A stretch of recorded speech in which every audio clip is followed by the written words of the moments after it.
కొద్దిసేపు మనం దేవుని వాక్యాన్ని ధ్యానం చేద్దాం.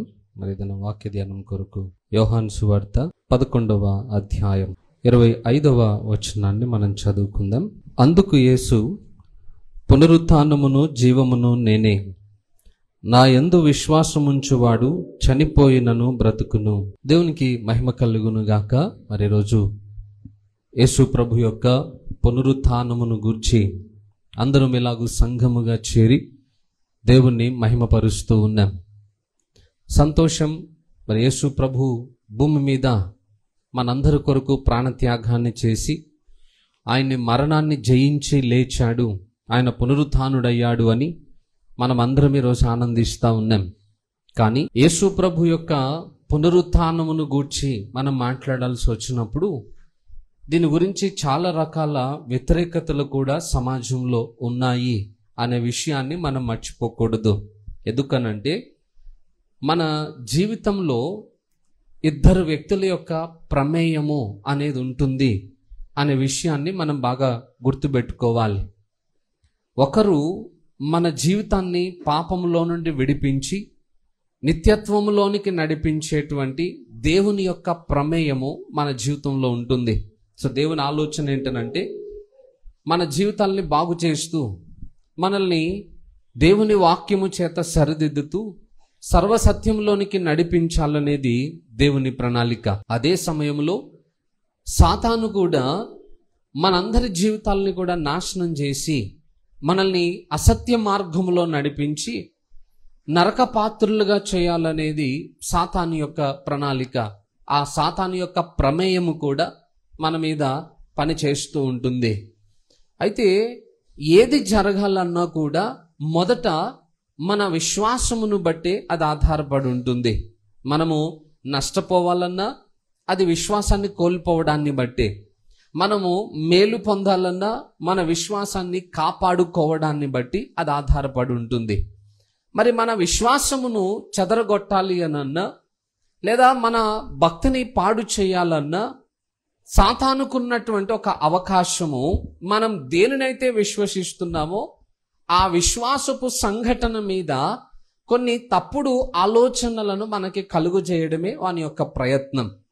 అందుకే ఆరంభము నుండి కూడా, సృష్టి ఆరంభము నుండి కూడా మనం చూస్తే సాతాను మనము దేవునితో కలిసి ఉండడానికి అవకాశము లేకుండా మన జీవితాల్ని నిత్యము నాశనము చేసేటువంటి ప్రయత్నాలే జరిగిస్తూ వచ్చాడు. సాతాను ఎన్ని ప్రయత్నాలు చేశాడో దాంట్లో నుండి దేవుడు మనల్ని విడిపించటానికి పరిష్కారములను కూడా దేవుడు జరిగించుకుంటూ వచ్చాడు. అందులో ఒకటి యేసు ప్రభు యొక్క మరణ పునరుత్థానములు. అయితే సాతాను ఏం చేశాడంటే యేసు ప్రభు యొక్క మరణాన్ని ఆపలేకపోయాడు, యేసు ప్రభు యొక్క పునరుత్థానాన్ని కూడా ఆపలేకపోయాడు. ఈ రెండింటిని ఆపడం సాధ్యం కాక సాతాను ఎంచుకున్నటువంటి మరొక ప్రయత్నం ఏంటి అని అంటే యేసు ప్రభు యొక్క పునరుత్థానాన్ని గూర్చి అబద్ధ ప్రచారమును చేసే ఒక ప్రయత్నాన్ని వాడు ఆరంభించాడట. యేసు ప్రభు పునరుత్థానము చెందిన సమయంలోనే ఆయన పునరుత్థానాన్ని గురించి అబద్ధ ప్రచారం జరిగినప్పుడు అది సమాజంలో చాలా ప్రసిద్ధిగాంచినటువంటి సంఘటనగా మారిపోయింది. ఎందుకు పునరుత్థానం మీద అపవాది అబద్ధ ప్రచారం చేయాలి అని అనుకున్నాడు అని అంటే, మన జీవితంలో మన రక్షణ సంపూర్ణం కావాలి అంటే, లేదా మన రక్షణ మనల్ని నిత్యత్వానికి చేర్చాలి అని అంటే 3 ప్రాముఖ్యమైన విషయాలు మనం బాగా గుర్తుపెట్టుకోవాలి. ఒకటి యేసు ప్రభు యొక్క జననం, రెండవది ఆయన మరణం, మూడవది ఆయన పునరుత్థానం. ఈ మూడింట్లో ఏది లేకపోయినా మన రక్షణ వలన మనకు ఎలాంటి ప్రయోజనం జరగదు. యేసు ప్రభు పుట్టకుండా ఆపాలనుకున్నాడు, సాధ్యం కాలేదు. ఆయన మరణము అనేది మనకి మేలు కలగకుండా చేయాలి అనుకున్నాడు, అది కూడా జరగలేదు. ఆయన పునరుత్థానం చెందకుండా ఆపాలి అనుకున్నాడు, అది సాధ్యం కాలేదు. ఇక లాస్ట్కి వాడు ఎన్నుకున్న ప్రయత్నం ఏంటనంటే ఆ పునరుత్థానమే అబద్ధము అనే ప్రచారాన్ని ఆరంభించాడట. అందుకే సమాజంలో ఇప్పటికీ కూడా చాలా మంది యేసు ప్రభువు గురించి మాట్లాడేటప్పుడు ఆయన పునరుత్థానం చెందలేదు, ఆయన మరణాన్ని జయించిన వాడు కాదు అనే మాటలే చాలా మంది మాట్లాడుతూ ఉన్నారు. సరే, ఇక్కడున్న మనమైనా పోనీ వెళ్ళి వాదిద్దామా అని అంటే, యేసు ప్రభు చనిపోయినప్పుడు మనం ఉన్నామా అక్కడ? లేదు. పోనీ యేసు ప్రభు పునరుత్థానం చెందినప్పుడు మనం ఉన్నామా? లేదు. పోనీ మనం చూసామా అని అంటే చూడలేదా? మరి చూడనంత మాత్రాన ఆ సంఘటన అబద్ధం అయిపోతుందా అని అంటే, మనకందరికీ సుపరిచితమైనటువంటి ఒక మాట, దేవుని వాక్యము సత్యమైనది అని. సో దేవుడు లేఖనాలలో ఏదైతే వ్రాయించి పెట్టాడో ఆ మాటలేవి కూడా నిరర్ధకమయ్యేటువంటి అవకాశాలు లేవు. అయితే ఆ వాక్యములోనే యేసు ప్రభు యొక్క పునరుత్థానమును గూర్చి స్పష్టంగా వ్రాయబడింది గనుక ఆ లేఖనములను మనం విశ్వసించగలిగితే యేసు ప్రభు యొక్క పునరుత్థానమును బట్టి మన విశ్వాసాన్ని మనం బలపరుచుకోగలుగుతాం. నిత్యత్వాన్ని గూర్చినటువంటి నిరీక్షణ మనము కలిగి ఉండగలుగుతాం. మరి యేసు ప్రభు పునరుత్థానం చెందినప్పుడు మనం చూడలేదు కదా అని అంటే, యేసు ప్రభు ఆ సమయానికి లేదా ఆయన పునరుత్థానం చెందే సమయానికి మనం అక్కడ లేకపోయినా ఆయన కొన్ని గుర్తులను మాత్రము తాను పునరుత్థానమును చెందినట్లుగా సర్వ మానవాళి కొరకు విడిచిపెట్టే వెళ్ళాడట. ఎందుకంటే ఆయనకు తెలుసు అంత్యదినాలలో మోసపరిచేవారు అనేక మంది సమాజంలో బయలుదేరుతారు. ఏర్పరచబడిన వారిని సైతం వారు చెడగొట్టడానికి, అనేకులు త్రోవ తప్పిపోవునట్లుగా చేయడానికి అబద్ధము బోధలను చేయువారు అనేకులు బయలుదేరతారని యేసు ప్రభువుకు తెలుసు. అందుకే యేసు ప్రభు ఏం చేశాడంటే, తన ప్రజలు సత్యాన్ని గ్రహించటానికి అవకాశం ఉండునట్లుగా ఆయన భూమి మీద కొన్ని పునరుత్థానపు గుర్తులను విడిచిపెట్టి వెళ్ళాడట. ఏమేంటి ఆ గుర్తులు అని అంటే, మొట్టమొదటి గుర్తు ఆయనను సమాధి చేసినటువంటి సంఘటన లేదా స్థలం, ఏదైతే సమాధి అని మనం అంటున్నామో ఆ ఖాళీ సమాధి యేసు ప్రభు యొక్క పునరుత్థానమునకు మొదటి గుర్తు అన్నమాట. యేసు ప్రభును సిలువ వేసిన తర్వాత అరిమతయ యోసేపు అనేట ఆయన పిలాతు దగ్గరికి వెళ్ళి అనుమతి తీసుకుని యేసు ప్రభు యొక్క శవాన్ని ఆయన కొరకు తవ్వించుకున్నటువంటి ఆ సమాధిలో ఆయనను పాతిపెట్టారంట, సమాధి చేశారు. ఆ కాలంలో ఇప్పటిలాగా మనకులాగా గుంతలు తీసి బాడీని అందులో పెట్టి కప్పేటట్టు కాదు. అప్పట్లో తవ్విపించుకునేవారు, గుహలలో తవ్వకాలు చేసుకుని ఆ గుహల్లోనే పెట్టేసి దానికి రాయిని అడ్డం పెట్టేవారు అన్నమాట. అలాగా అరిమత యోసేపు తన కొరకు సిద్ధపరచుకున్నటువంటి ఆ సమాధిలో యేసు ప్రభుని తీసుకుని వెళ్ళి పెట్టారు. అయితే ఆ మరుసటి దినము విశ్రాంతి దినం. యూదులకి మనకులాగా 12 గంటలకి వాళ్ళకి క్యాలెండర్ మారదు. ఎప్పుడు మారుతుంది? సాయంకాలము 6 గంటలకి వాళ్ళకి డేట్ చేంజ్ అవుతుంది అన్నమాట. ఎందుకంటే యూదులకి 2 క్యాలెండర్స్ ఉంటాయి. ఒకటి సివిల్ క్యాలెండర్ అంటాం, రెండోది రిలీజియస్ క్యాలెండర్ అంటాం. ఇప్పుడు మనకు కూడా న్యూ ఇయర్ అనేది ఎప్పుడు, మనకి కొత్త సంవత్సరం ఎప్పుడు ఆరంభం అవుతుంది? మనకి జనవరి 1కి. కానీ రిలీజియస్ క్యాలెండర్ అని ఒకటి ఉంటుంది, బట్ దాంట్లో ఉగాదే మనకు నూతన సంవత్సరం. అవునా? న్యూ ఇయర్ అని ఎప్పుడంటాం మనం? ఉగాది పండుగ రోజు కొత్త సంవత్సరం అని అంటాం. మేము చిన్నగా ఉన్నప్పుడు చాలా మంది అనేవాళ్ళు కొత్త సంవత్సరం రోజు బట్టలు ఉతకొద్దని. ఎందుకు? సంవత్సరం అంతా బట్టలు ఉతుకుతూనే ఉంటాం కాబట్టి ఉతకొద్దురా కొత్త సంవత్సరం రోజు అనేవాళ్ళు. అంటే ఆ రోజు న్యూ ఇయర్ కాబట్టి ఆ రోజు ఏం చేస్తే ఇంకా సంవత్సరం అంతా అదే చేస్తూ ఉంటారు అనేది కొంతమంది ఆ నమ్మకం అన్నమాట. సో కొత్త సంవత్సరం అనేది మన తెలుగు క్యాలెండర్ ప్రకారంగా ఉగాదిలో ఆరంభమవుతుంది. దాన్ని రిలీజియస్ క్యాలెండర్ అంటారు. అయితే సివిల్ క్యాలెండర్ ఒకటి ఉంటుంది. ఏంటిదనంటే గ్రెగేరియన్ క్యాలెండర్ అని ఒకటి ఉంటుంది.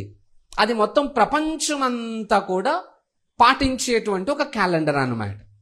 అయితే ఈ గ్రెగేరియన్ క్యాలెండర్ అనేది ఏదైతే ఉందో అది సూర్యుడిని బట్టి తయారు చేసినటువంటిది అన్నమాట. ప్రతి రాత్రి 12 గంటల తర్వాత అది డేట్ చేంజ్ అవుతుంది.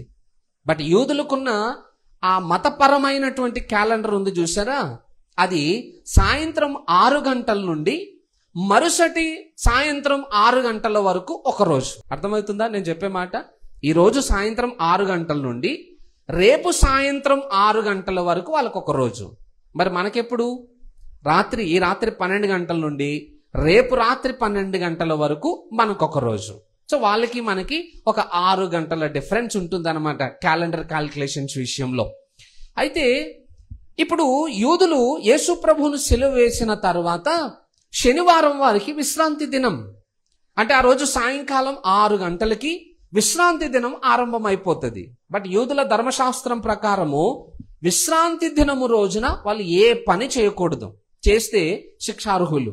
అందుకే వెంటనే ఏం చేస్తారనంటే 6 కాక మునిపే యేసు ప్రభుని తీసుకువెళ్ళి యూదుల మతాచారము చొప్పున ఆయనకి అనగా ఆయన శరీరానికి కొన్ని ఆ రసాయనాలను పూసేసి ఆయన తీసుకెళ్లి హడావిడిగా సమాధి చేసి వచ్చేసారు. మరుసటి దినం విశ్రాంతి దినం, ఆచారాలన్నీ అయిపోయాయి.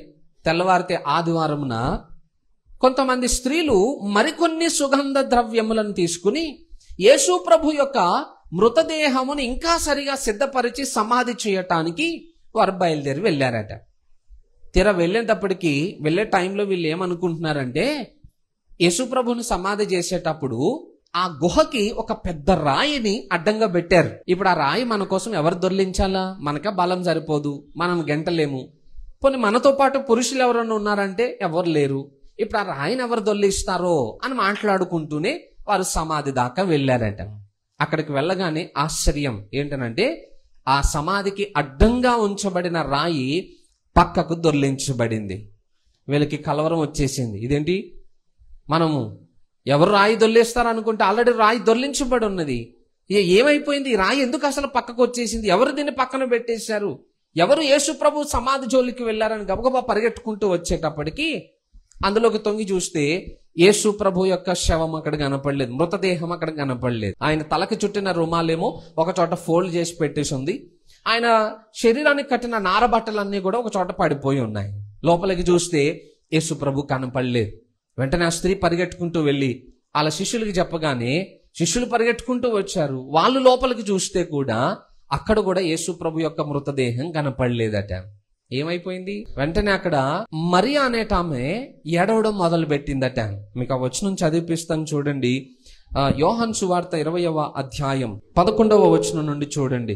మరియా సమాధి బయట నిలిచి ఏడ్చుచుండెను. ఆమె ఏడ్చుచు సమాధిలో వంగి చూడగా తెల్లని వస్త్రములు ధరించిన 2 దేవదూతలు యేసు దేహము ఉంచబడిన స్థలములో తల వైపున ఒకడును కాళ్ళ వైపున ఒకడును కూర్చుండుట కనబడెను. వారు అమ్మ ఎందుకు ఏడ్చుచున్నావని ఆమెను అడగగా ఆమె నా ప్రభువుని ఎవరో ఎత్తుకొని పోయిరి, ఆయనను ఎక్కడ ఉంచిరో నాకు తెలియలేదని చెప్పాను. ఆమె ఈ మాట చెప్పి వెనక తట్టు తిరిగి యేసు నిలిచి ఉండట చూచెను గాని ఆయన యేసు అని గుర్తుపట్టలేదు. యేసు అమ్మా ఎందుకు ఏడ్చుచున్నావు, ఎవరిని వెతుకుచున్నావు అని ఆమెను అడగగా ఆమె ఆయన తోటమాలి అనుకుని అయ్యా నీవు ఆయనను మోసుకొని పోయిన ఎడల ఆయనను ఎక్కడ ఉంచుతావో నాతో చెప్పుము, నేను ఆయనను ఎత్తుకొని పోదునని చెప్పాను. యేసు ఆమెను చూచి మరియా అని పిలిచెను. ఆమె ఆయన వైపు తిరిగి ఆయనను హెబ్రీ భాషతో రబ్బోని అని పిలిచెను. ఆ మాటకు బోధకుడని అర్థము. ఆ మరియా సమాధిలోనికి వంగి చూస్తా ఉన్నప్పుడు సమాధిలో యేసు ప్రభు యొక్క దేహము కనపడలేదు. కనబడకపోయేటప్పటికి ఆమె కలవరంతో ఏడుస్తూ ఉంటే ఆ సమాధిలో 2 దేవదూతలు కనపడ్డారట. తల వైపున ఒకరు, కాళ్ల వైపున ఒకరు కూర్చుని అడుగుతున్నారమ్మా నువ్వు ఎందుకు ఏడుస్తున్నావు? అయ్యా యేసు ప్రభు దేహాన్ని ఎవరు ఎత్తుకుని వెళ్ళిపోయారు అని ఆమె కలవరపడతా ఉంటే వెంటనే వెనకాల ఒక ఆయన కనపడ్డాడు ఆమెకి. యేసు ప్రభుయే అక్కడ ఉన్నాడు గాని ఆయన యేసు ప్రభు అని ఆమె గుర్తించనందువలన తోటమాల అనుకుని ఆయనతోటి మాట్లాడుతూ ఉంది. అయ్యా నువ్వేమన్నా తీసుకెళ్తే నాకు చెప్పు, నేనన్నా తీసి తెచ్చుకుంటాను. మరలా అట్లా మాట్లాడుతుంటే లాస్ట్కి యేసు ప్రభు అన్నాడు మరియా అని పిలవగానే ఆ పిలుపుతోటి ఆమెకు అర్థమైపోయింది ఎవరైనాని యేసు ప్రభు అని అర్థమైపోయింది. ఇప్పుడు యేసు ప్రభు ఎక్కడుండాలి? ఎక్కడున్నాడు? సమాధిలో ఉండాలి. బట్ సమాధిలో ఉండవలసిన వాడు ఎక్కడున్నాడు? ఆ తోటలో ఉన్నాడు అన్నమాట. మరియతో పాటు కనబడుతున్నాడు, మరియతోటి మాట్లాడుతూ ఉన్నాడు. మరి యేసు ప్రభు సమాధిలో ఎందుకు లేడు అని అంటే ఆయన మరణాన్ని జయించి వచ్చిన వాడు గనుక ఇక సమాధిలో ఉండడానికి అవకాశం లేదు. సో యేసు ప్రభు పునరుత్థానం చెందాడా లేదా అనడానికి మొదటి ఆధారం ఏంటనంటే ఆయన విడిచిపెట్టి వచ్చేసినటువంటి ఆ ఖాళీ సమాధే దానికి ఆధారం. యేసు ప్రభు కంటే ముందు చాలా మంది చనిపోయారు, యేసు ప్రభు తర్వాత కూడా చాలా మంది చనిపోయారు. ఒకవేళ ఇప్పటికీ కూడా వెళ్ళి వాళ్ళ సమాధులను మనం ఒకవేళ తవ్వామనుకోండి, తవ్వితే ఏం బయటకు వస్తాయి? వజ్ర వైడూర్యాలు ఏం రావు, ఎండిపోయిన ఎముకలే బయటకు వస్తాయి. ఎందుకు? అవి ఖాళీ సమాధులు కావు కాబట్టి వాటిలో అవే ఉంటాయి. మరి యేసు ప్రభు యొక్క సమాధిలోనికి వెళ్ళినప్పుడు కూడా ఏం కనబడాలా? ఎండిపోయిన ఎముకలు కనపడాలి, లేదా కొల్లిపోయిన శవం కనబడాలి. బట్ యేసు ప్రభు దగ్గర లేదా ఆయన ఉన్న సమాధిలో, ఆయనను పెట్టిన సమాధిలో అవేవి లేవు. సమాధి అంతా ఖాళీగా కనబడిందట. ఎందుకు ఖాళీ అని అంటే, ఆయన మరణాన్ని జయించి తిరిగి లేచాడు, పునరుత్థానుడైనందున ఆ ఖాళీ సమాధి సాక్ష్యం ఇస్తుందట. ఆయన నన్ను జయించి వెళ్ళిపోయాడు, నన్ను ఖాళీగా విడిచిపెట్టి వెళ్ళిపోయాడు, ఆయన ఇంకా మృతుడై ఇక్కడ లేడు, సజీవుడై ఆయన బయటికి వెళ్ళిపోయాడు అని ఖాళీ సమాధి యేసు ప్రభువును గూర్చి సాక్ష్యం ఇస్తుందట. ఒకవేళ దానికి నోరుండి మాట్లాడితే దాని దగ్గరికి వెళ్ళి తీసుకువెళ్ళి మైక్ పెట్టామనుకోండి, అమ్మ యేసు ప్రభుని ఏం చేసావు నువ్వు అని అడిగామనుకోండి, నేనేం చేయలేదా, ఆయనే నన్ను వదిలేసి వెళ్ళిపోయాడు అని చెప్పి ఆ ఖాళీ సమాధి యేసు ప్రభు పునరుత్థానాన్ని గురించి సాక్ష్యం ఇచ్చేటువంటి మొదటి సంఘటన. ఇక రెండవ విషయం ఏంటనంటే, యేసు ప్రభు పునరుత్థానుడయ్యాడా లేడా అనే విషయాన్ని రుజువుపరిచే సంఘటనలో యేసు ప్రభు యొక్క శిష్యులే రెండవ సాక్ష్యం. ఎందుకు యేసు ప్రభు శిష్యులు అంటున్నాము అని అంటే, యేసు ప్రభు శిష్యుల్లో ఇద్దరు, పేతురు యోహాను, ఇద్దరు కూడా వచ్చి ఆ సమాధులను వంగి చూసినప్పుడు ఆయన కనపడలేదు. తర్వాత వాళ్ళు వెళ్ళిపోయారు. అధికారులకు భయపడి వాళ్ళందరూ కలిసి ఒకరోజు ఒక గదిలో ఉన్నప్పుడు వేసిన తలుపులు వేసినట్టే ఉన్నాయి కానీ యేసు ప్రభు లోపలికి వెళ్ళాడట. ఆ ఇంటి లోపలికి వెళ్ళగానే వాళ్ళందరూ చూసి భయపడగానే అక్కడ యేసు ప్రభు ఆయన తానే అని చెప్పి వాళ్ళ ఎదుట నిరూపించుకుని అంత జరిగింది.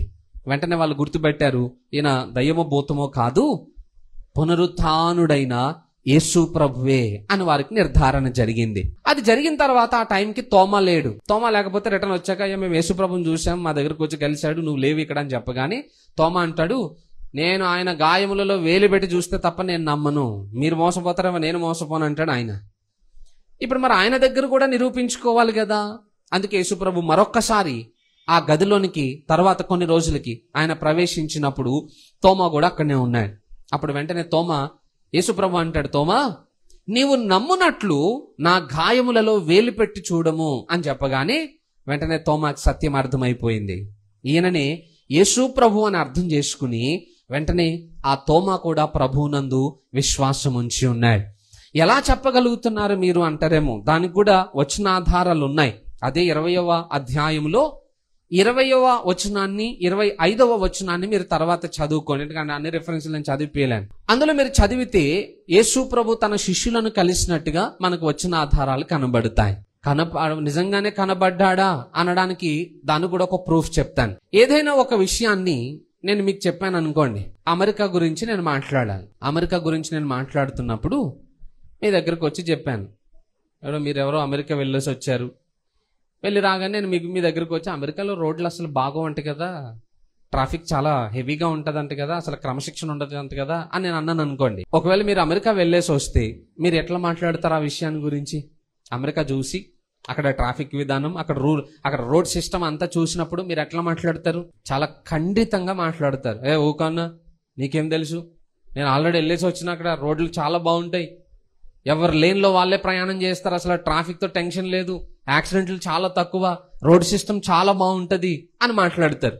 అంత స్ట్రాంగ్ గా మీరు నాతో ఎందుకు మాట్లాడుతున్నారు? అవసరమైతే నాతో వాదన కూడా దిగుతారు. మీరు దేన్ని బట్టి? మీరు ఆల్రెడీ ఆ స్థలానికి వెళ్ళి మీ కన్నులతో అది చూసి వచ్చారు కాబట్టి మీరు మాట్లాడడానికి మీకు అంత ధైర్యం కలుగుతుంది. నేను అలా వాదించగలుగుతాను, ఆ టైంలో వాదించలేను, ఎందుకంటే నా దగ్గర ప్రూఫ్స్ లేవు, నేను వెళ్ళి వచ్చిన వాడను కాను కాబట్టి ఆ విషయాన్ని గురించి నేను అంత గట్టిగా మాట్లాడలేను. అలాగే యేసు ప్రభు శిష్యులు పునరుత్థానుడైన యేసు ప్రభువును చూశారు అనడానికి ఆధారం ఏంటో తెలుసా? యేసు ప్రభు కోసం వాళ్ళు ప్రాణములను పెట్టడమే దానికి ఆధారం. యేసు ప్రభు శిష్యులు వెళ్ళి సువార్తను ప్రకటిస్తున్నప్పుడు అధికారులు వారిని భయపెట్టారట, బంధించి. యేసు ప్రభువుని గురించి మాట్లాడితే మిమ్మల్ని చంపేస్తాం అని అనగానే యేసు ప్రభు శిష్యులు చెప్పిన మాట ఏంటి? అయ్యా, మేము విన్న వాటిని, మా కనులతో చూచిన వాటిని చెప్పకుండా మేము ఉండలేం. చంపేసుకుంటే చంపేసుకోండి, దానికి మాకేం పెద్ద ఫరక్ లేదు, కానీ మేం మాత్రము మాకు తెలిసిన సత్యాన్ని గురించి మాట్లాడకుండా మౌనంగా అయితే ఉండలేము అని అన్నారట. ఆ ధైర్యం ఎలా వచ్చింది వాళ్ళకి? ఒక చనిపోయినోడు గురించి అంత ధైర్యంగా వెళ్ళి వీళ్ళు మాట్లాడతారా? చనిపోయినోడు అంటే యేసు ప్రభు చనిపోయే ఉండి ఆయన ఒకవేళ పునరుత్థానము చెందకపోతే ఆ చనిపోయిన యేసు ప్రభువు పునరుత్థానుడయ్యాడని అబద్ధ ప్రచారం చేస్తే గనక, ఒకవేళ అపోస్తలులు వాళ్ళ ప్రాణాల మీదకి వచ్చినప్పుడు కూడా అంతే ధైర్యంగా మాట్లాడతారా? మాట్లాడలేరు. ఎందుకనంటే సత్యం అక్కడ లేనప్పుడు భయపడతారు వాళ్ళు. కాస్త ఎదుటి వాళ్ళు ప్రశ్నించి వాదించే ప్రయత్నం చేయగానే ఆటోమేటిక్గా భయం స్టార్ట్ అయిపోయి వెంటనే ఆ పనినే విరమించుకుని వెళ్ళిపోయే అవకాశాలు ఉంటాయి. యేసు ప్రభువుని సజీవుడై ఉండడం చూశారు గనుకనే ఆ సజీవుడైన వాని మీద ఒక విశ్వాసం, మా యేసు ప్రభు మరణాన్ని జయించి లేచాడు కాబట్టి ఒకవేళ ఈ రోజు వీళ్ళు మమ్మల్ని చంపేసినా ఒకరోజు ఆయన వస్తాడు, ఆ మరణ గోతులో నుండి తిరిగి మరలా మమ్మల్ని సజీవులుగా మార్చగలుగుతాడు అనే విశ్వాసం వాళ్ళకుంది. ఆ విశ్వాసం ఎలా పెరిగిందయ్యా మీకు అని అంటే, ఆల్రెడీ బ్రతుకొచ్చినట్టు మేము చూసాం, సజీవుడై ఉన్నవాణిని మేము చూసాం. మరి మేము చూసినప్పుడు ఇంకా మాకేంటి భయం? ఆయన లేచాడంటే మమ్మల్ని కూడా లేపుతాడు కదా. ఆ ధైర్యం ఆయనకుంది, ఆ సామర్థ్యం ఆయనకుంది కదా. అలాంటప్పుడు ఇక వాళ్ళకి మేము ఎందుకు భయపడాలి అని చెప్పి యేసు ప్రభు యొక్క పునరుత్థానమును చూసినటువంటి ఆ శిష్యులు యేసు ప్రభువును గురించి చాలా ధైర్యంగా ప్రకటించటం మొదలు పెట్టారట. హల్లెలూయా. ఒకవేళ వాళ్ళు కనుక యేసు ప్రభువుని చూడకపోతే అంత ధైర్యంగా మాట్లాడతారా? అంత గట్టిగా ఆ విషయాన్ని బోధించగలుగుతారా? సాధ్యం కాదు. నెక్స్ట్ ఇంకొక విషయం చెప్తాను. ఇవన్నిటికీ రెఫరెన్సెస్ ఉన్నాయి కానీ బట్ చదివిపించేంత టైం లేదు. ఇంకొక విషయం చెప్తాను. నిజంగా యేసు ప్రభు పునరుత్థానుడయ్యాడు అనడానికి ఇంకొక సూచన కూడా చూడండి. మత్తయి సువార్త 27వ అధ్యాయం 62వ వచనాన్ని చూడండి. మరునాడు అనగా సిద్ధపరుచు దినమునకు మరుసటి దినమున ప్రధాన యాజకులను పరిసయ్యులను పిలాతునొద్దకు కూడి వచ్చి, అయ్యా, ఆ వంచకుడు సజీవుడయ్యుండినప్పుడు 3 దినములైన తర్వాత నేను లేచెదనని చెప్పినది కాబట్టి 3వ దినం వరకు సమాధిని భద్రము చెయ్యనాజ్ఞాపించుము. వాని శిష్యులు వచ్చి వానిని ఎత్తుకొని పోయి ఆయన మృతులలో నుండి లేచినని ప్రజలతో చెప్పుదురేమో. అప్పుడు మొదటి వంచన కంటే కడపటి వంచన మరి చెడ్డదయ్యుండునని చెప్పిరి. యేసు ప్రభువుని గురించి పిలాతు దగ్గరికి వెళ్ళి వాళ్ళు ఏం చెప్పారట? అయ్యా, ఆ వంచకుడు అంటే యేసు ప్రభువుని ఆ విధంగా సంబోధించారు వాళ్ళు. ఆ వంచకుడు బ్రతుకున్నప్పుడు నేను 3వ దినమున తిరిగి లేస్తానని చెప్పాడు.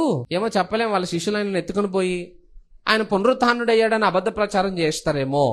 కాబట్టి ఆయనను కావలి గాయడానికి సైనికులను మాకు ఇవ్వండి అని చెప్తే పిలాతు అధికారి తీసుకెళ్లి కావలి గాయించుకోమని చెప్పాడట. తీరా వాళ్ళు కావలి గాసిన తర్వాత యేసు ప్రభు సమాధి దగ్గరికి మనుషులు రాకుండా ఆపగలుగుతారు గాని ఆయన పునరుత్థానం చెందకుండా ఆపగలుగుతారా? అది మనిషికి సాధ్యమా? అందుకే యేసు ప్రభు పునరుత్థానాన్ని వాళ్ళు ఆపలేకపోయారట. ఆ రాయి దొర్లింపబడినప్పుడు ఆ రాయి మీద ఒక దేవదూత కూర్చుని ఉన్నప్పుడు ఆ సమాధిని కావలి గాసిన రోమా సైనికులందరికీ భయం స్టార్ట్ అయిపోయింది. వాళ్ళందరూ వణుకుతా కదలడానికి కూడా ధైర్యం చేయక ఆడనే కూర్చుని ఉన్నారట అందరూ కలిసి. అక్కడే కూర్చుని ఉండేటప్పటికి తర్వాతగా ఆ సంఘటన, శిష్యులు వచ్చారు, యేసు ప్రభు గురించి తెలుసుకున్నారు, అంతా అయిపోయింది. వెళ్ళిపోయిన తర్వాత ఆ రోమా సైనికుల అధికారుల దగ్గరికి వచ్చి చెప్తున్నారు, అయ్యా, రాత్రిగో ఈ జరిగింది. మేమందరం సమాధిని కావలి కాస్తుంటే ఒక తెల్లని వస్త్రములు ధరించిన వాడు ఒక ఆయన వచ్చాడు. ఆయన ఆ రాయిని పక్కకు దొర్లించి దాని మీద కూర్చుని ఉన్నాడు. మేము ఆయనను చూడగానే గడగడ వణికిపోయి శరీరం అంతా పట్టొదిలేసో చోట పడిపోయి ఉన్నామని చెప్పగానే వాళ్ళకి అర్థమైపోయింది యేసు ప్రభు తాను చెప్పినట్లుగానే మరణాన్ని జయించి లేచాడు. ఇప్పుడు ఎలా చేయగలుగుతాం? దీన్ని కాదని ఎలా అనగలుగుతాం? అందుకే ఆ రోమా సైనికులకు లంచం ఇచ్చి చెప్పారట, మీరు పిలాతు దగ్గరికి వెళ్ళి ఏమని చెప్తారనంటే, మేము రాత్రి కావలి కాస్తూ నిద్రపోయాము. మేము పడుకున్న సమయంలో యేసు ప్రభు శిష్యులు వచ్చి ఆయన దేహాన్ని ఎత్తుకుని వెళ్ళిపోయారని చెప్పండి. ఒకవేళ అధికారం మీ మీద ఏమైనా కోపడితే ఆ విషయంలో మేము చూసుకుంటామని చెప్పారట. ఇంతకీ నాకు తెలియని ఆ విషయం ఏంటనంటే, వీళ్ళు రాత్రి ఏం చేశారు? సమాధిని కావలి గాయమంటే పడుకున్నారు. మరి వీళ్ళు పడుకున్నప్పుడు వచ్చింది యేసుప్రభు శిష్యులని వీళ్ళకి ఎలా తెలుసు? అబద్ధం చెప్పేటప్పుడైనా కొంచెం జ్ఞానంగా చెప్పాలిగా. చెప్పేటప్పుడు అవతలోడ నమ్మాలి కదా. చెప్పడం చూడండి, మేము పడుకున్నాం కానీ రాత్రి యేసుప్రభు శిష్యులు వచ్చి ఆయన ఎత్తుకుని వెళ్ళిపోయారు. మరి వాళ్ళే వచ్చారని మీకు తెలిసినప్పుడు లేచి పట్టుకోవచ్చు కదా. ఎట్లా పట్టుకుని సార్? మేము పడుకుని నిద్రపోయాం కదా. మరి మీరు పడుకుని నిద్రపోయినప్పుడు వాళ్ళే వచ్చారని మీకు ఎలా తెలుసు? మరి ఎత్తుకుపోయింది వాళ్ళే కదా. దీనికి దానికి ఏమైనా పొంతనుందా? ఇప్పుడు దొంగ మనం పడుకున్నప్పుడు వస్తాడా, మెలుకున్నప్పుడు వస్తాడా? మెలుకున్నప్పుడు ఎవడన్నా వస్తాడా? వస్తే వంగబెట్టి గుద్దేమా పట్టుకుని? అందుకే మనం పడుకున్న తర్వాతే వస్తాడు. పడుకున్న తర్వాత వచ్చినాక దొంగ ఎలా ఉంటాడో మనకు తెలుస్తుందా? దొంగ ఎవరు అన్నా మనకు తెలుస్తుందా? ఏం తెలియదు. సీసీటీవీ ఉంటే తెలుస్తుంది. అది కూడా లేదనుకోండి, ఏమో ఎవరెత్తుకుపోయాడో మనకు తెలియదు, మనం గుర్తుపట్టలేం దాన్ని. మెలుకుని ఉంటే దొంగ రాలేడు. మరి వీళ్ళు నిద్రపోయి ఉంటే యేసు ప్రభు శిష్యులే వచ్చారని ఎలా చెప్తున్నారు వీళ్ళు? అది మొదటి అబద్ధం.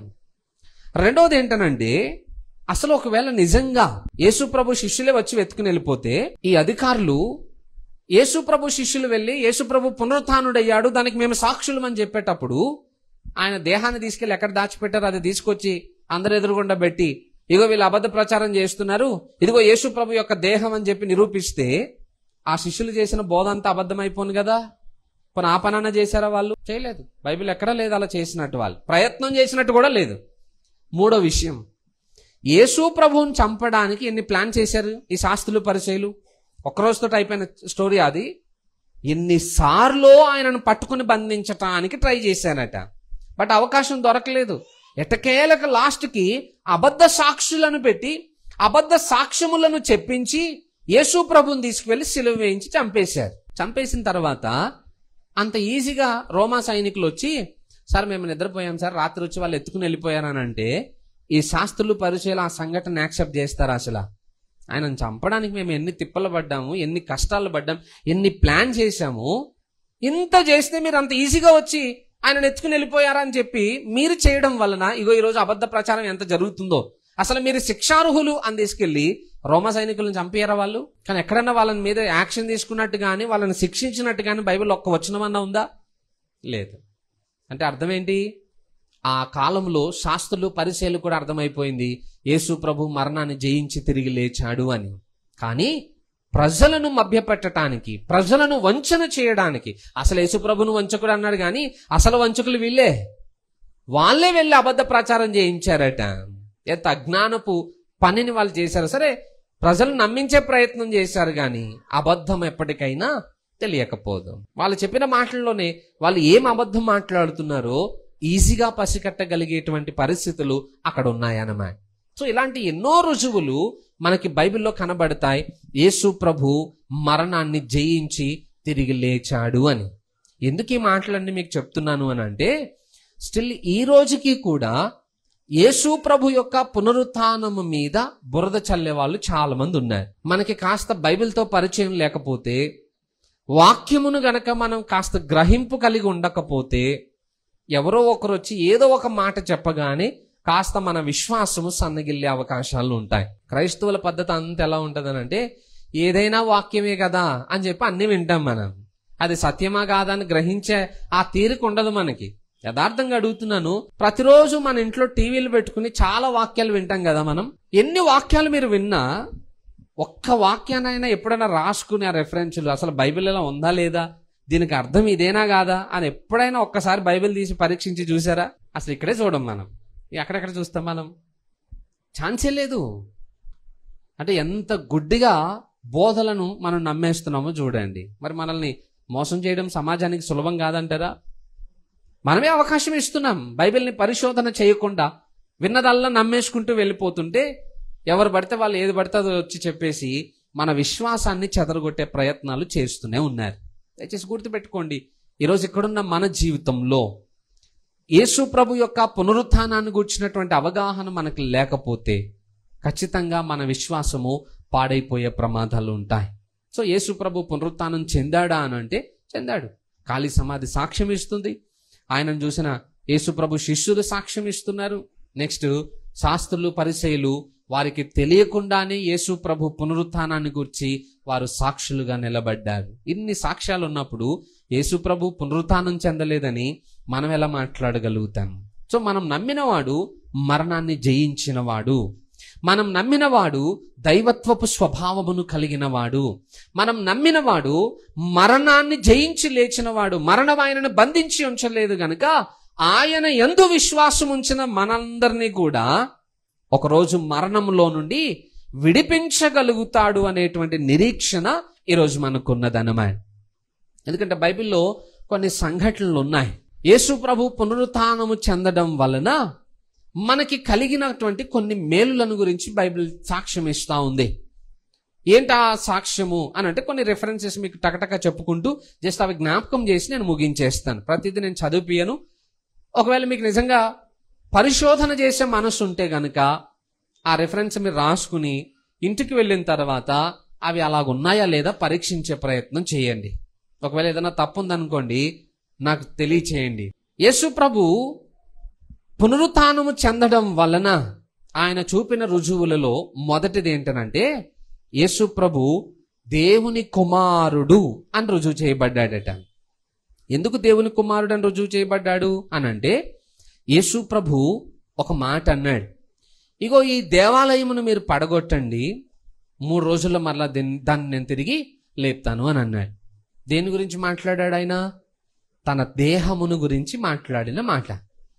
అక్కడ ఉన్న యూదులందరూ యెరూషలేం మందిరం గురించి అనుకున్నారు, కానీ యేసు ప్రభు మాట్లాడింది మాత్రం తన దేహం అనే మందిరాన్ని గురించి మాట్లాడాడు. అంటే యేసు ప్రభు చెప్పినటువంటి ఆ మాట నెరవేర్చబడిందా లేదా? ఒకవేళ మరణము ఆయనను బంధించేసింది అనుకోండి, ఇప్పుడు యేసు ప్రభు కూడా మనలాంటి వాడే, మనలో ఒకడే అవుతాడు. ఆయన మరణాన్ని జయించి లేచి వస్తేనే ఆయన దైవత్వపు స్వభావం కలిగిన వాడు అవుతాడు. దేవుని కుమారుడు అన్న మాటని ఆయన నిరూపించిన వాడు అవుతాడు. రోమాపత్రిక 1వ అధ్యాయం 1 నుండి 7 వచనాల వరకు చూస్తే, యేసు ప్రభు పునరుత్థానుడైనందున ఆయన దేవుని కుమారుడు అని ప్రభావముతో నిరూపించబడ్డాడట. యేసు ప్రభు చెప్పుకున్నాడు, తండ్రియు నేను ఏకమై ఉన్నాం, నేను దేవుని కుమారుడను అని చెప్పుకున్నాడట. ఆ మాటకే యూదులు కోపం వచ్చింది. ఈయన దేవదూషణ చేస్తున్నాడు అని చెప్పి ఆయన తీసుకువెళ్ళి సిలువ వేసి చంపాలనుకున్నారట. కానీ యేసు ప్రభు తాను చెప్పుకున్న మాట నిరూపించుకున్నాడా లేదా అని అంటే, ఆయన పునరుత్థానమే ఆయన దేవుని కుమారుడు అని రుజువుపరిచింది. దేవుళ్ళని చాలా మంది చెప్పుకున్న వాళ్ళు ఉన్నారు సమాజంలో. చెప్పుకున్న వాళ్ళు ఎవరైనా మరణాన్ని జయించి వచ్చారా బయటికి? ఎవరు లేరు. ఎందుకు ఎవరికి సాధ్యం కాలేదు? వాళ్ళు కేవలం మాట మాత్రమే చెప్పుకున్నారు, కానీ అట్టి సామర్థ్యాన్ని వారు కలిగి లేరు. బట్ యేసు ప్రభు మాట చెప్పడం కాదు, దాన్ని క్రియారూపకంగా నిరూపించుకున్నాడు. అందుకే యేసు ప్రభు దేవుని కుమారుడని ప్రభావముతో నిరూపించబడ్డాడట. అందరికీ అంగీకారమైన రీతిలో ఆయన పునరుత్థానము రుజువుపరుస్తుంది. ఇక రెండవ విషయం ఏంటనంటే, రోమపత్రిక 4వ అధ్యాయం 25వ వచనాన్ని మీరు చదివితే, యేసు ప్రభు యొక్క పునరుత్థానమును బట్టే ఈరోజు మనం అందరము నీతిమంతులము అని తీర్చబడుతున్నాం. ఒకవేళ యేసు ప్రభు చనిపోయి ఆయన చరిత్ర అక్కడితో ఆగిపోయింది అనుకోండి, ఆయన పునరుత్థానం చెందకపోతే ఇప్పుడు యేసు ప్రభులో పాపం ఉన్నట్ట కాదా? యేసు ప్రభు పునరుత్థానం చెందకపోతే ఆయనలో పాపం ఉన్నట్ట కాదా? పాపం ఉన్నట్టే. ఎందుకనంటే పాపము లేకపోతేనే మరణాన్ని జయించి వస్తాం. పాపములతో ఉన్న వారందరూ సమాధుల్లోనే ఉండాల్సి వస్తుంది. ఎందుకంటే పాపము యొక్క బలం ఏంటనంటే, లేదా మరణం యొక్క బలం ఏంటంటే పాపమే. ఆ పాపమును బట్టి మనం అందరము చనిపోయినప్పుడు సమాధిలో బంధించబడి ఉండగలుగుతున్నాం. మరి యేసు ప్రభు పాపముతోటే ఉండి చనిపోతే ఆయన పునరుత్థానం చెందలేడు. బట్ యేసు ప్రభు ఎందుకు చనిపోయాడు అంటున్నాం మనం? మన పాపముల కొరకు ఆయన చనిపోయాడు అన్నాం. మరి చనిపోయిన వాడు తిరిగి లేవకపోతే మనం ఎలా నీతిమంతులం అవుతాం? మిషన్ సక్సెస్ఫుల్ అని ఎప్పుడు చెప్తాం మనం? ఒక ఆయన చంద్రమండలానికి వెళ్ళి అక్కడ ఏదన్నా ఒక పని చేసో, లేదా ఒక ఫోటో తీసుకునో, ఒక వస్తువు తీసుకునో తిరిగి భూమి మీద దాకా క్షేమంగా వస్తే అప్పుడు మిషన్ సక్సెస్ఫుల్ అని అంటాం. ఎందుకు? వెళ్ళాడండి, నిజంగా అక్కడ ఏదో ఆనవాళ్ళు తీసుకుని వచ్చాడు, తిరిగి క్షేమంగా వచ్చాడు, కాబట్టి మిషన్ సక్సెస్ అని అంటాం. అలాగే యేసు ప్రభు కూడా మరణించాలి, మరణాన్ని జయించి తిరిగి లేచి రావాలి, అప్పుడే మిషన్ కంప్లీటెడ్ అని చెప్తాం. ఒకవేళ మరణం దగ్గర ఆయన చరిత్ర ఆగిపోయింది అనుకోండి, ఆయన నీతిమంతుడు కాదు. అలాంటప్పుడు ఆయన చిందించిన రక్తం వల్ల మనము నీతిమంతులం కాలేం. కానీ యేసుప్రభు ఎందుకు పునరుత్థానం చెందాడట? మన పాపములన్నిటినీ కడిగివేసి మనల్ని నీతిమంతులుగా చేయునట్లు ఆయన మరణాన్ని జయించి పునరుత్థానుడయ్యాడట. ఒకవేళ యేసుప్రభు పునరుత్థానుడు కాకపోతే మనం ఇంకా మన పాపముల్లోనే బ్రతుకుతున్నట్లు. అపోస్తులైన పౌలు 1 కొరింథీ పత్రిక 15వ అధ్యాయంలో ఆ మాటలే చెప్తాడు. మృతులు లేపబడకపోతే క్రీస్తు కూడా లేపబడలేదు. క్రీస్తు లేపబడకపోతే మీరింకనూ మీ పాపముల్లోనే ఉన్నారు అని అంటాడు. ఆయన లేకపోతే మేం పాపంలో ఉన్నట్టు అంటారేంటి అని అంటామేమో. మరి ఆయనే కదా మన పాపములను కడుగుతానని చెప్పింది. మరి ఆయన లేవకపోతే మనం ఇంకా మన పాపముల్లో ఉన్నట్టే కదా. అది పౌలు చెప్పిన మాట. సో క్రీస్తు పునరుత్థానము మనం ఇంకా పాపముల్లో ఉండేటట్టుగా చేయలేదట. ఆ పాపములను కడిగివేసి మనల్ని నీతిమంతులుగా మార్చగలుగుతుంది. నెక్స్ట్ 3వ విషయం ఏంటంటే, రోమపత్రిక 14వ అధ్యాయంలో మనం చూస్తే 9వ వచనంలో యేసు ప్రభు యొక్క పునరుత్థానము యేసు ప్రభువుకి ఎలాంటి స్థాయిని ఇచ్చిందో తెలుసా? ఆయన మృతులకును సజీవులకును ప్రభువై ఉండునట్లు ఆయన మరణాన్ని జయించి పునరుత్థానుడయ్యాడట. దేని కొరకు? మృతులకును సజీవులకును. ఈరోజు యేసు ప్రభువును మనం అందరం దేవునిగా ఆరాధిస్తున్నాం. అయితే ఆయన చనిపోయి ఆ సమాధిలోనే ఉండిపోయాడు అనుకోండి, మరణాన్ని ఆయన జయించి బయటికి రాలేదనుకోండి, ఆ మృతుల లోకంలో ఉన్న వాళ్ళందరూ ఏమనుకుంటారు? ఈయన కూడా మనలాంటి వాడే, అందుకే మరణం ఆయనని బంధించేసింది అనుకుంటారు. కానీ యేసు ప్రభు ఎప్పుడైతే మరణాన్ని జయించొచ్చాడో ఆ మృతుల లోకంలో ఉన్న వాళ్ళు ఆశ్చర్యపోయారట. ఇదేంటి, మనలాగే వచ్చాడు గాని ఈయన మాత్రం మరణాన్ని జయించి ఎలా వెళ్ళిపోయాడు? ఓ, ఈయన చాలా గొప్పవాడు అని చెప్పి ఆ మృతుల లోకంలో ఉన్నవారు కూడా ఈయనను ప్రభువు అని అంగీకరించినట్లుగా యేసు ప్రభు మరణాన్ని జయించేసి వచ్చేసాడట బయటికి. మరణము ఆయనను బంధించడానికి ట్రై చేసిందట కానీ బట్ సాధ్యం కాలేదు, అవకాశం దొరకలేదు దానికి. ఎందుకంటే యేసు ప్రభువులో పాపం లేదు గనుక మరణం ఆయనను పట్టుకోలేకపోయింది అన్నమాట.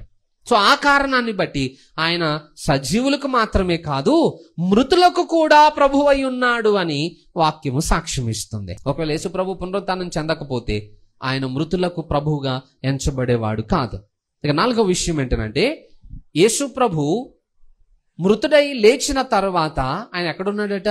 అపోస్తల కార్యం 2వ అధ్యాయంలో మనం చూస్తే 35వ వచనంలో, నీ శత్రువులను నీ పాదపీఠము కింద ఉంచు వరకు నీవు నా కుడి పార్శ్వమున కూర్చుండుమని ప్రభువు నా ప్రభువుతో చెప్పాను అని ఉంటుంది. దావీదు పలికిన ఒక ప్రవచనాన్ని పేతురు భక్తుడు జ్ఞాపకం చేస్తాడు. యేసు ప్రభు ఇప్పుడు ఎక్కడున్నాడు? తండ్రి యొక్క కుడి పార్శ్వమున. మీకు ఒక విషయం చెప్తాను, గుర్తుపెట్టుకోండి. ఆయన మరణాన్ని జయించుండకపోతే ఆయన ఎక్కడుండేవాడు?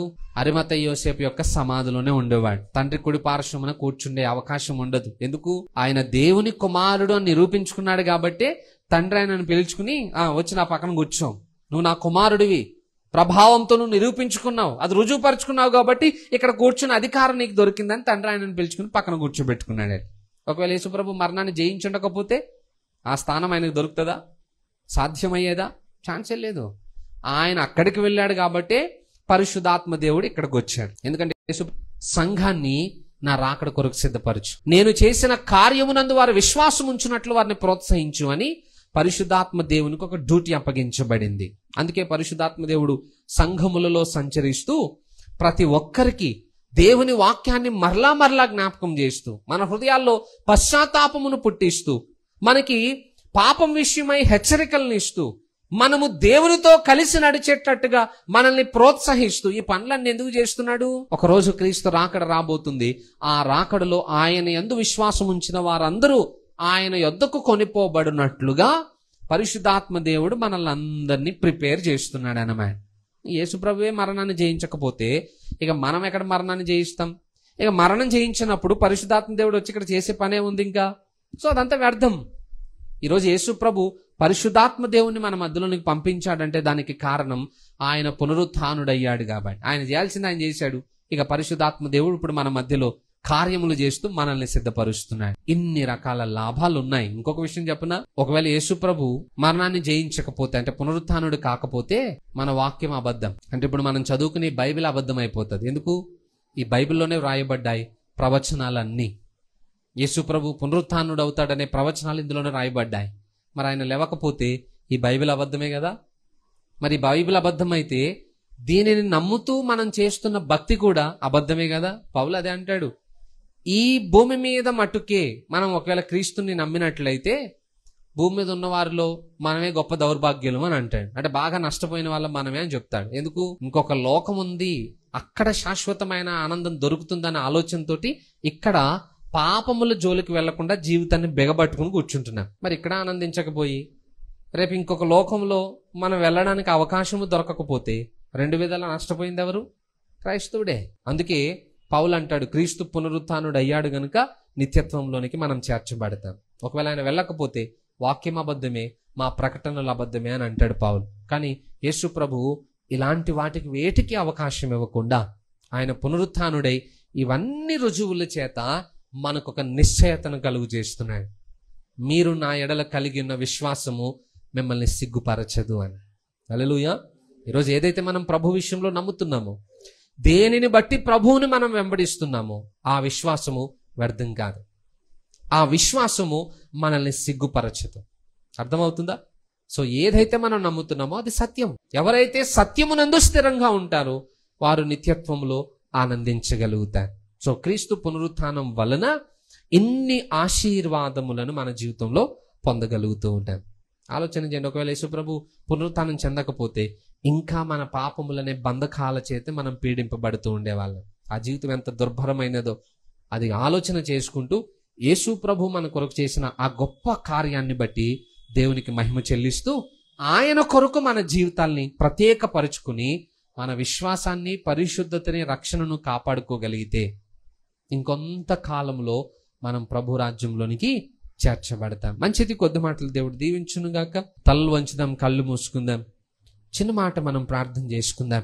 పరిశుద్ధుడా మా ప్రియ పరలోకపు తండ్రి, నీకు వందనాలు దేవా. ఈరోజు నీ వాక్యం ద్వారా మాతో మాట్లాడవని నమ్ముతున్నా. నిజమేనాయన, నువ్వు మా కొరకు రాయించినటువంటి ప్రతి విషయము, నువ్వు మా పట్ల కనుపరిచే ప్రేమ, మేము నిత్యత్వానికి చేర్చబడాలని నువ్వు కలిగి ఉన్న సంకల్పం మాకు అర్థమవుతూ ఉన్నాయి. అందుకేనైనా ఇన్ని ఆధారాలు మా కొరకు రాయించి పెట్టావు.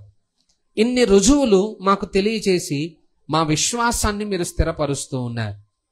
ఈరోజు విన్న వాక్యము మేము జాగ్రత్తగా మా హృదయాల్లో భద్రపరుచుకుని ఆ మాటలను బట్టి మేము నమ్మినవాడు మమ్మల్ని మోసపరచువాడు కాదు అనేటువంటి స్థిర నిర్ణయంతో నీ మార్గంలో అడుగులు వేయుట మాకు నేర్పించండి అయా. నిత్యత్వం వరకు నిరీక్షణ కలిగిన వారమై నీ మార్గమందు మేము వర్ధిల్లున్నట్లుగా కృప దయచేయండి. వాక్యాన్ని జాగ్రత్తగా నేర్చుకుంటూ నాయన విశ్వాసంలో ముందుకు కొనసాగుతూ పరిశుద్ధతను కాపాడుకుంటూ మెలకువతో జీవించే భాగ్యాన్ని మాకు దయచేయమని యేసు నామములో ప్రార్థిస్తున్నాము తండ్రి. ఆమెన్.